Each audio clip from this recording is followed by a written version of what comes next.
Bismillahirrahmanirrahim. Assalamualaikum warahmatullahi wabarakatuh. Selamat petang kepada semua rakan serta follower di FB Soleha Mat Taha. Okey, apa khabar anda semua hari ini?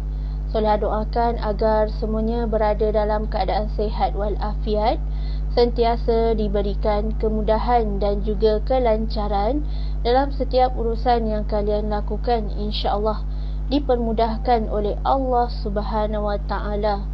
Okey, hari ini merupakan sharing ilmu daripada Soleha tajuk yang ke-17 pada sesi tahun 2022 ni, insya-Allah. Okey, anda boleh tolong share dan tolong kongsikan Soleha punya link FB Live pada hari ini supaya lebih ramai orang yang akan dapat manfaat daripada perkongsian ilmu yang berkat. Hai, waalaikumsalam Puan Siti Mariam. Okey, alhamdulillah. Waalaikumsalam Puan Nur Syahidah Hamidi. Okey, thank you.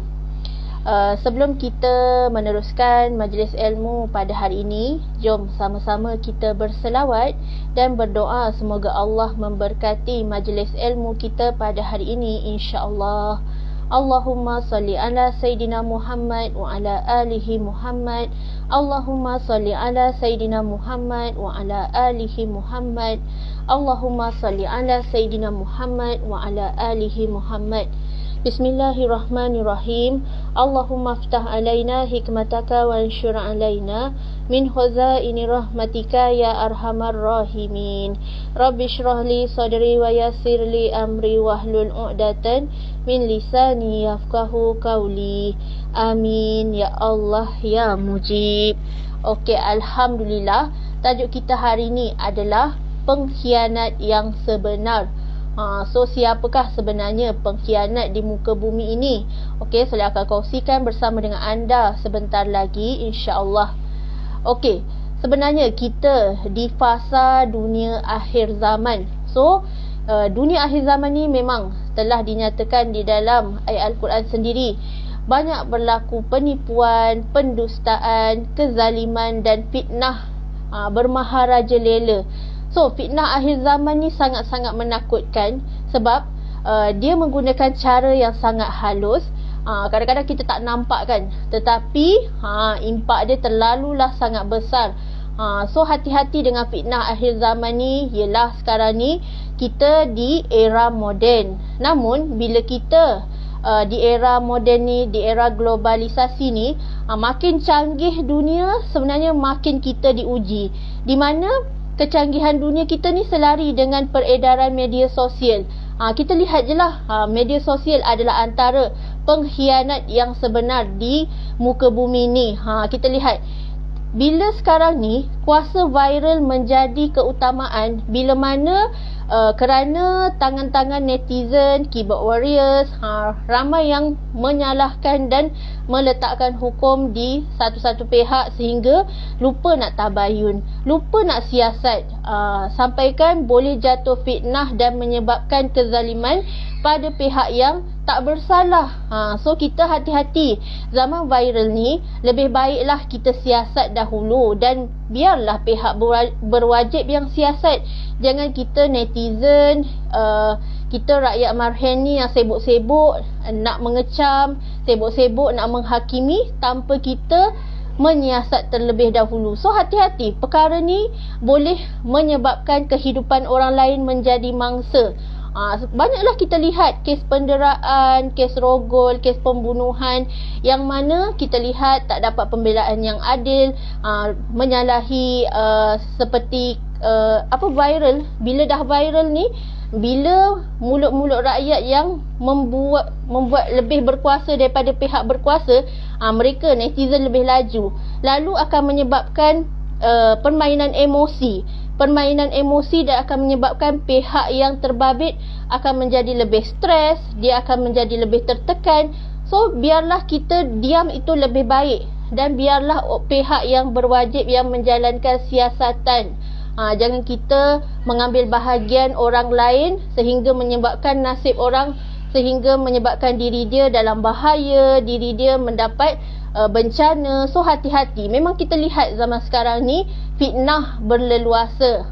Lagi-lagi kita ni di fitnah akhir zaman kan. Semua nak betul, semua nak menang. Padahal tak menggunakan hukum hakam yang sebenar pun, tak meletakkan Islam dalam menjatuhkan hukum. So kita cubalah, kalau negara kita ni negara Islam, kita mengamalkan hudud, mengamalkan hukuman qisas, insya-Allah negara Islam tu akan berjaya dan akan berkembang bila mana pemimpinnya sendiri yang mengamalkan hukuman tata cara syariah Islam yang sebenarnya, insya-Allah. Okey, itu yang pertama.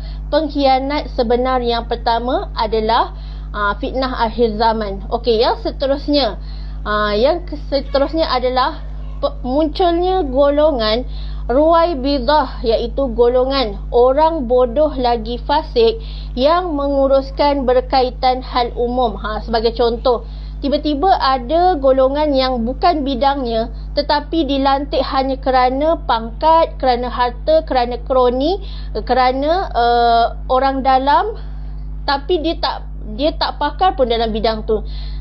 Ini memang kita lihat kan, lihat berleluasa sangat di muka bumi kita ni.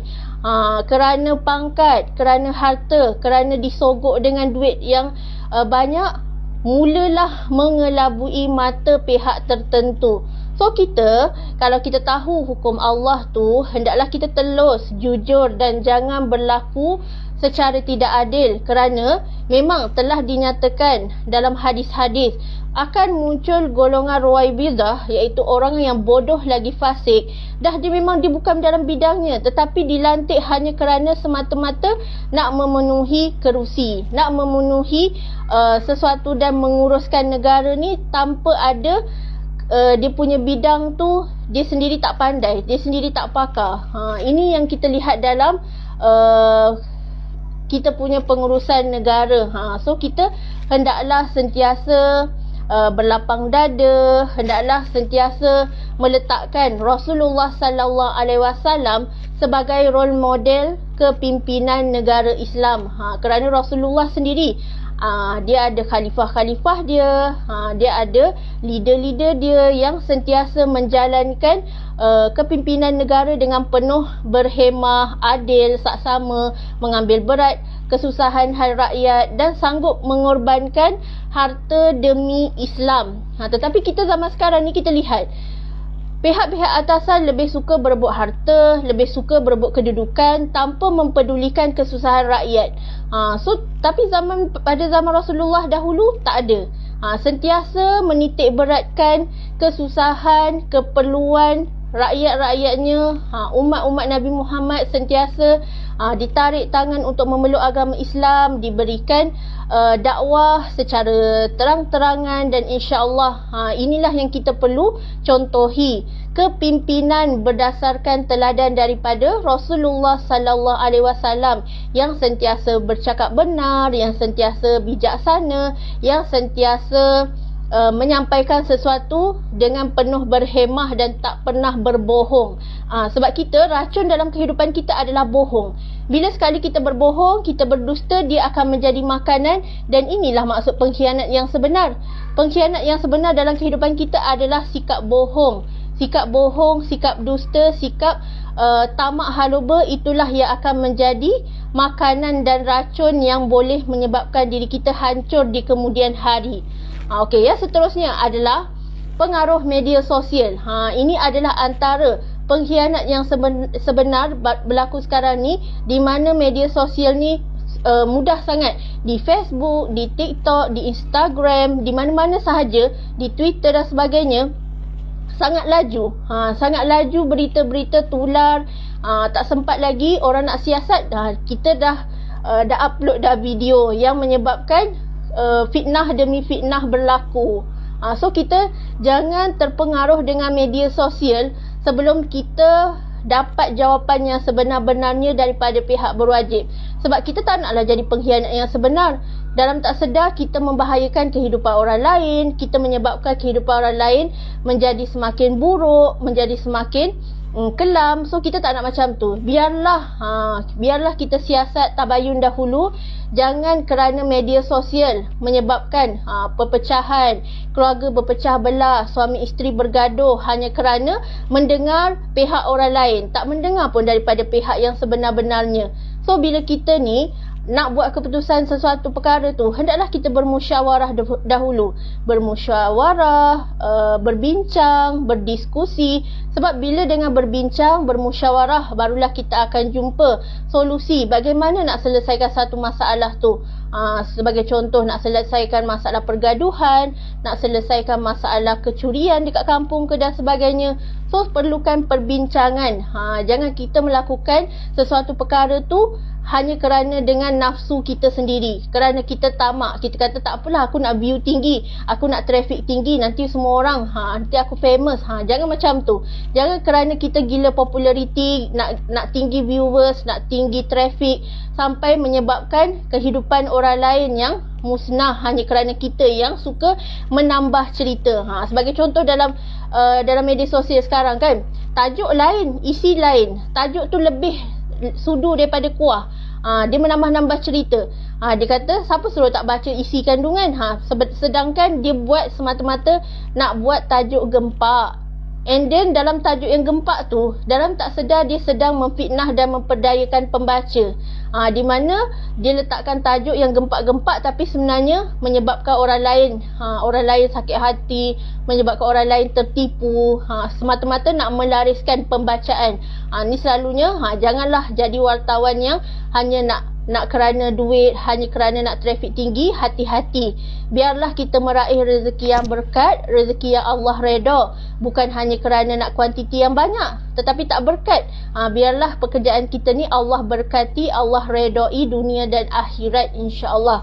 Okey ya, seterusnya pengkhianat yang sebenar adalah nafsu diri dan sikap sombong. Diri kita, tanya diri kita, adakah hari ni dalam diri aku ni ada sifat keakuan yang sangat tinggi? Sikap sombong dalam diri kita, suka menunjuk-nunjuk, suka bagi tahu bahawa semua ni adalah daripada aku, bukan daripada Allah Subhanahu Wa Taala. Sampaikan dia sanggup takabur pada diri sendiri. Dia tak yakin dan dia sendiri tak bagi tahu bahawa apa yang dia dapat tu adalah rezeki daripada Allah Subhanahu Wa Taala, sehingga dia katakan apa yang aku dapat ni adalah hasil kerja usaha aku, bukan Allah yang bagi. Hati-hati dengan percakapan kita. Jangan kerana ucapan kita ni yang membangga diri, yang sombong diri ni, Allah menarik satu persatu nikmat hanya kerana kesombongan diri kita. Kita tak sedar diri. Ingat tak balik masa kita awal-awal dahulu, waktu kita susah, waktu kita belum ada apa-apa, waktu kita rezeki hanya cukup-cukup makan, and then sekarang ni Allah bagi kita rezeki melimpah ruah. Itu sebenarnya kita sedang diuji. Allah sedang uji iman kita. Adakah hanya kerana nafsu, tamak haloba, kerana takabur, kerana sikap tamak, kerana sikap membanggakan diri, menyebabkan dia semakin jauh daripada Allah Subhanahu Wa Taala? Kalau makin jauh daripada Allah Subhanahu Wa Taala, sebenarnya itu adalah sikap yang sangat buruk dan kita perlu tinggalkan. Tetapi andai apa yang kita lakukan di dunia ini mendekatkan diri kita dengan Allah, makin kita jaga solat kita, makin kita banyak bersedekah, makin kita mempermudahkan urusan orang, makin kita buat banyak kebajikan dan amalan sunnah, itu sebenarnya tanda Allah kasih dan sayang pada kita, dan kita makin dekat dan tali kebergantungan kita pada Allah sangat-sangat erat, insya-Allah. Dan akhir sekali, pengkhianat yang sebenar adalah orang yang banyak duit namun menggunakan kekuasaannya dengan cara rasuah, dengan cara pecah amanah, menggunakan duit. Asal ada duit je dia boleh bayar orang untuk melakukan kesalahan, melakukan jenayah. Inilah antara pengkhianat yang sebenar. Kerana duit sanggup memusnahkan hidup orang lain. Kerana duit sanggup untuk membunuh demi kerana kepuasan diri seseorang. So kita tak boleh lah. Jangan kerana duit kita sanggup lupakan hukum hakam, lupa iman kita pada Allah Subhanahu Wa Taala. Kerana duit sanggup kita menipu, kerana duit sanggup kita pecah amanah, rasuah dan sebagainya. Ketahuilah rezeki yang tak berkat tu akan menghancurkan diri kita satu persatu, sedikit demi sedikit. So hati-hati, biarlah rezeki yang masuk dalam kehidupan kita ni Allah redha, Allah berkati dunia akhirat. Jangan kita makan hasil daripada rezeki yang haram, kerana akan menjadi darah daging diri kita sendiri, suami kita, anak-anak kita nak makan nanti. Sebab tu jangan pelik kenapa keluarga tak bahagia, anak-anak tak dengar cakap, rezeki stuck, rezeki bocor, hanya kerana rezeki yang tak berkat masuk dalam kehidupan kita. Inilah pengkhianat yang sebenar. Pengkhianat yang sebenar adalah apabila kita tewas dengan keuangan, kita tewas dengan duit hanya kerana nafsu diri kita yang tamak haluba. Orang bagi duit, orang sogok dengan duit, kita kelabu mata. Orang bagi kita duit sikit, okey, kita tak apa, kita buat kesalahan. Jangan macam tu. Na'udzubillah min zalik. Semoga Allah pelihara kita daripada segala perbuatan buruk, segala jenayah, segala maksiat. InsyaAllah Allah pelihara kita, Allah jaga iman kita, insyaAllah. Okey, sekian sahaja perkongsian soleha hari ini. Antara pengkhianat yang sebenar yang perlu kita cek satu persatu, ada tak dalam diri kita dalam tak sedar. Kalau ada, semoga Allah angkat dan Allah pelihara diri kita ni, Allah lindungi diri kita dunia dan akhirat. Jangan kerana ketamakan diri kita menjadikan diri kita ni tiada nilai di sisi Allah Subhanahu Wa Taala, dan Allah murka kita dan akan dihukumlah nanti kita di hari akhirat kelak. Na'udzubillah min zalik. InsyaAllah Soleha doakan agar anda semua dan kita semua sentiasa dalam dakapan kasih sayang Allah Subhanahu Wa Taala, beroleh rezeki yang berkat, beroleh rezeki Allah redha, dan insya-Allah apa yang kita lakukan ni Allah sentiasa bersama dengan kita, insya-Allah. Okey, wabillahi taufiq wa hidayah. Wassalamualaikum warahmatullahi wabarakatuh.